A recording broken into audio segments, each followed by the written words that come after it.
still a hero to me. He went up and stood and got thrown out of major competitions because he stood for what he believed in.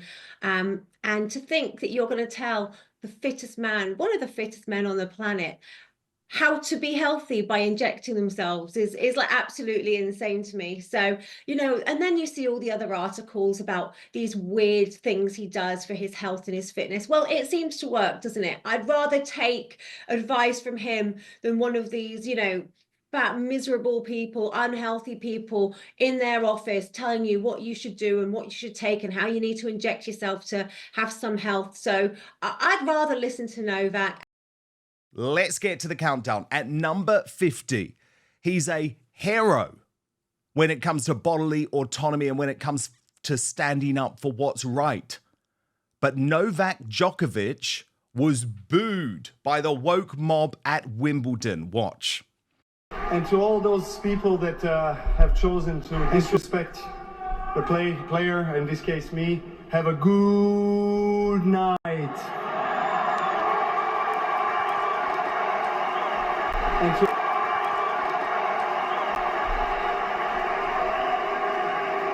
Good night, good night, very good night. Yeah.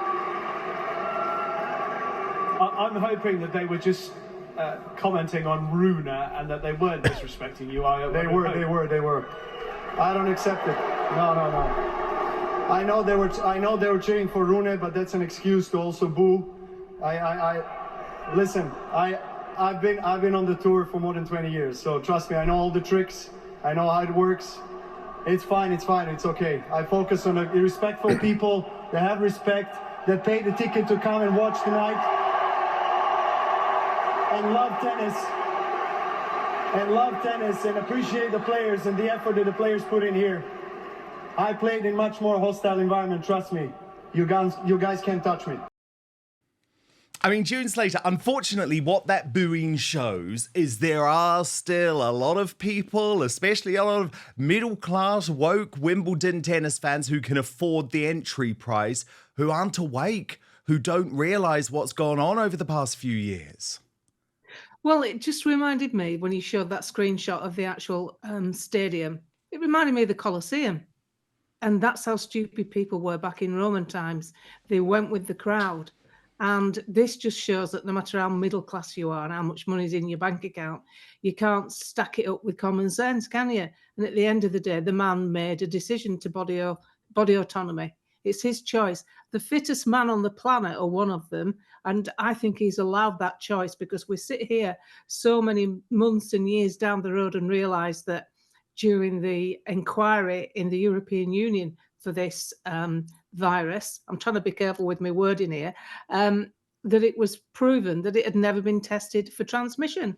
So he was right to just rely on his fitness, and then the efficacy, which drops to next to zero, 1 point something, I think it is, for the wider population.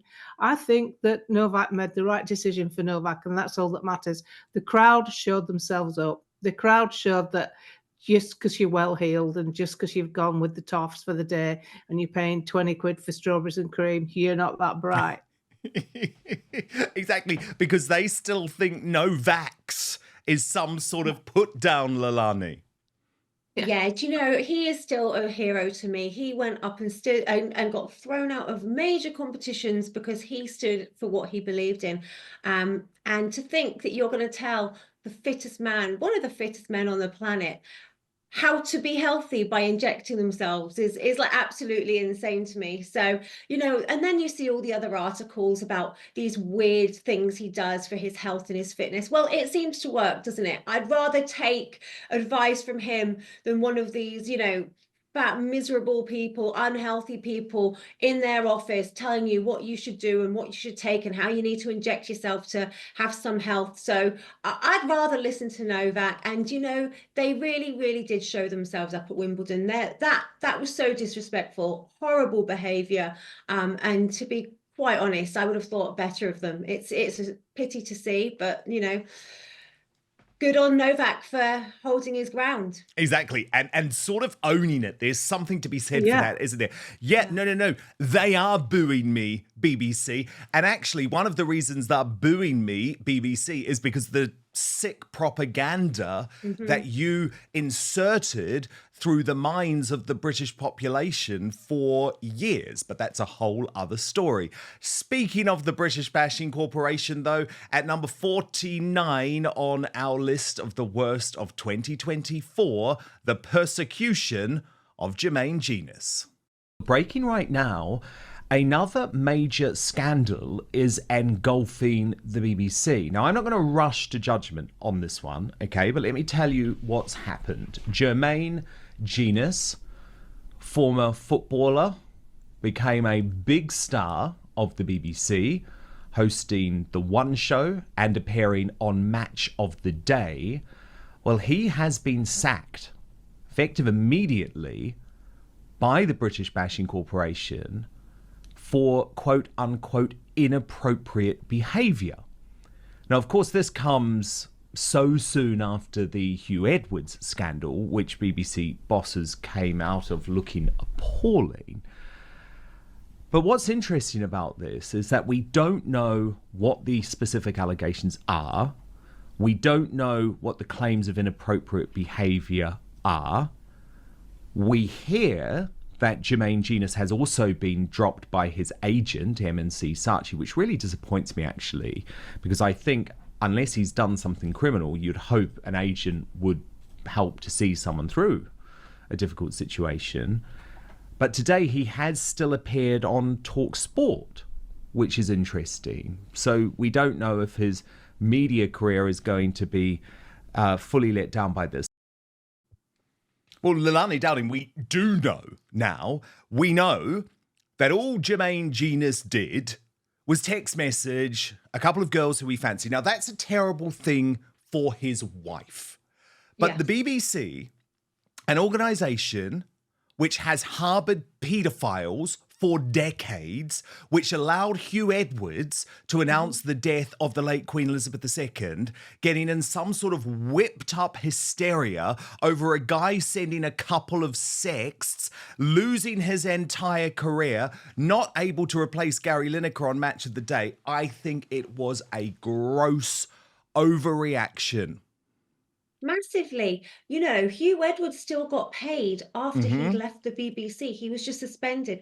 What he did and the allegations against Hugh were a million times worse than what Jermaine Genasis did. As you said, horrific for his wife. I can't condone that in any way. But this shouldn't be, you know, a firing situation. Imagine if they fired every single person in every single position around this country, male or female, that had some inappropriate workplace flirtation, affair, whatever it might be. I mean, this wasn't even an affair. But, No. it was There's no suggestion that he cheated. He sent a couple of frisky messages, which surely, June, is an issue for Jermaine Genasis and his wife. I really struggle to see how he's lost his whole presenting career as a result of it.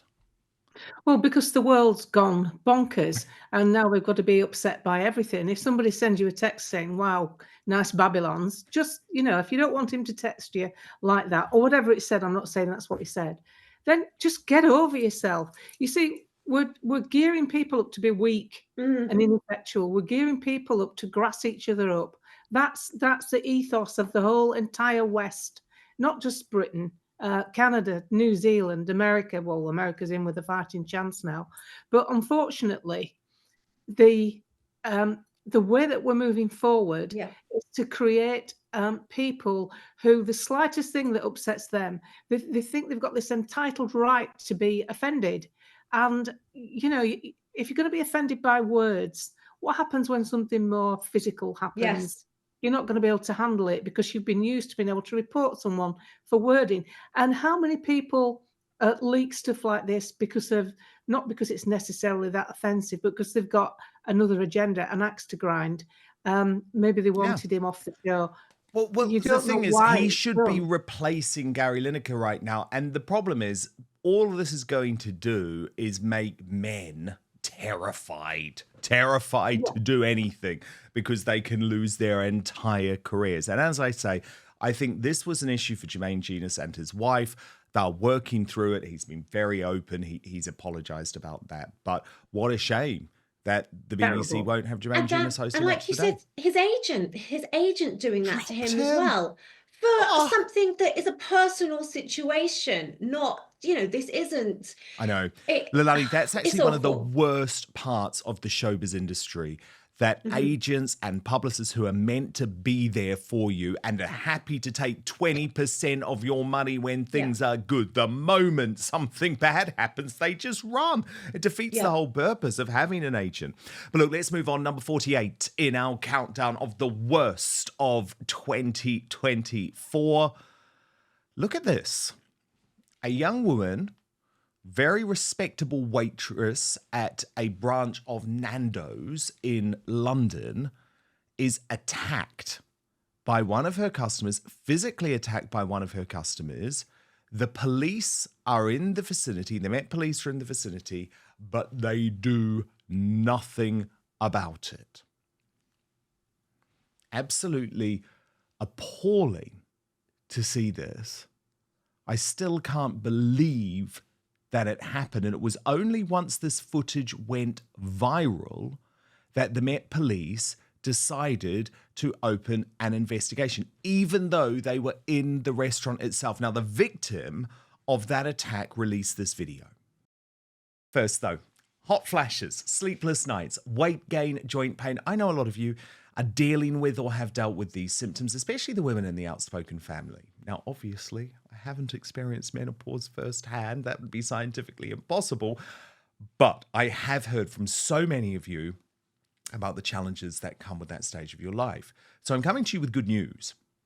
By now, most of you have heard me talk about Verso. I've been taking their products for months, and it's been absolutely transformative for me. But today I want to focus on all of you amazing women out there, especially those dealing with menopause or perimenopause. I've heard from so many of you about how tough this phase of life can be. Well, Celbean by Verso is designed to target those symptoms head on by addressing the root cause. It's formulated with ingredients that are proven to increase NAD+ levels in the body. That's huge because NAD+ is what keeps your cells healthy and energized, but it drops off as we age and especially during menopause. Here's the thing. Boosting NAD+ can make a big difference in how you feel. Women who've taken Celbean are reporting some pretty amazing changes. Hot flashes disappearing, more energy, joint pain relief, weight loss, and mental clarity. I've even heard from some listeners who've told me their periods have come back or have become regulated, and they feel like they've turned back the clock on aging. The ingredients in Celbean have shown to balance hormones without going the traditional hormone therapy route. It helps with inflammation and metabolism, which is especially helpful for managing weight and keeping you feeling your best. Plus, these research-backed ingredients have been shown to improve bone health, which is crucial for postmenopausal women at risk of osteoporosis. What I love about Celbean, and think you will too, is that it doesn't just mask the symptoms of menopause, it tackles the root causes of aging, helping you feel stronger, healthier, and more energized from the inside out. If you haven't tried it yet and you're ready to take control of your health and feel more like yourself, click the link in the description on YouTube and Rumble, or head on over to buy.ver.so and use the coupon code Outspoken at checkout to save 15% on your first order. So if you're tired of the sleepless nights, the hot flashes, or just feeling off, give Celbean a try. It's already helped so many of you, and I'm confident it can help even more. So I'm just going to repeat the address now. buy.ver.so/outspoken, and make sure you use the coupon code Outspoken at checkout. But now, back to the show. So with all the attention that the video's gotten and seeing everything in the news about violence against women, violence against young women, violence against girls, I think it's important to speak up about what actually took place. Lastly, before explaining, I want to say what's more concerning than the man's behaviour was the failure of the Metropolitan Police and their conduct. I was grossly let down by them. They've reopened the investigation now, thanks to all of the support and the attention it's been receiving online, and for that I'm grateful. However, I was really disappointed and let down. I mean, June, this is two-tier policing, isn't it? A woman Imagine if literally Tommy attacked in a Robinson had restaurant. done that. If Tommy Robinson had done that in a restaurant, what would have happened? Let's just use that as a yardstick. What would have happened if that was actually Tommy Robinson who did that to a female, young, defenseless, not in a combat situation? We're not at war. This is just someone getting his food served, whether it was late, whatever was wrong. The waitress is the go between the kitchen and the people eating. And if that was Tommy Robinson, the media would have been all over this like a rash. And that's what disgusts me about this country, because we will incarcerate people for what I call academic crimes. To me, contempt of court. You've upset a body. You've upset the judiciary. You've not actually physically harmed anyone. That's physical harm. It doesn't get more personal than that. And it's been bluffed over and ignored by the police. It's not the policemen. It's the people who control the police. And what we have to ask is, who is controlling the police right now? Because we can't totally blame Starmer, because this kind of stuff has been going on right through the Tory government. So who's in charge? We've had Cressida Dick, then this other goon that's taken over from the Met Police, Mark Rowley. Who's in charge of how they handle stuff? You know, I'm sick of seeing policemen dancing in gay pride colours. We can all do that. You can support people who are gay without having to, oh, look, here's me dancing. I want to see a policeman that can look after me and look after my family and the things that I own. Not to me, it all changed. To one thing. It all changed when the police officers, yeah, you're right, the gay pride, but also taking the knee at the Black Lives Matter protests. Yeah. Police should not be involved in any form of political act whatsoever. Dancing with the Extinction Rebellion protesters. And the thing is, Leilani, when it comes to this, I believe it is a fear of tackling extreme Islam. That is what this comes down to. There's almost an acceptance. Oh, this man is a Muslim. They have a different cultural expectation. No, I'm sorry. You're in the UK. You don't beat up a female waitress because you haven't got the food that you want. End of story. Arrest him. Absolutely. And the saddest thing about this is that, as you mentioned, they didn't even look at it until the footage came out, which was months afterwards. Somehow this video circulated months after the attack. And as far as I'm aware, they still haven't even caught the guy. And it got forgotten about in just a moment as well. And so, you know, you've got Yvette Cooper coming out talking about, you know, these extreme acts against women. It's going to be called terrorism. Well, look, you've got a guy here and he's hit a female in a public place. Why wasn't anything done? The fact that there were 2 or 3 police officers in that Nando's at the time when that happened. I mean, they should have taken the video. They should have got her statement. Something should have happened there and then. Still, nothing's happened. Well, it shows you the decline of the UK. It shows you the decline of the UK, because even if there is a police officer there, they are not going to be there to protect you. That is the thing that is so extraordinary. Well, they don't want to be called racist. That's the thing, does it? They don't want to be called racist. They're tiptoeing around, and this is what happened. This is what caused the issues with the grooming gangs and everything else. They want to tiptoe around if it's not a white person. Totally. Absolutely. Thank you so much for watching Dan Wootton Outspoken. Please click on my face just to the bottom left to subscribe to this brand new independent news source and turn on the notification bell so you'll be alerted to our brand new live shows, uncancelled interviews, and special royal episodes. Outspoken is also now available as a podcast, so you can listen to the show every weekday on the go, wherever you are.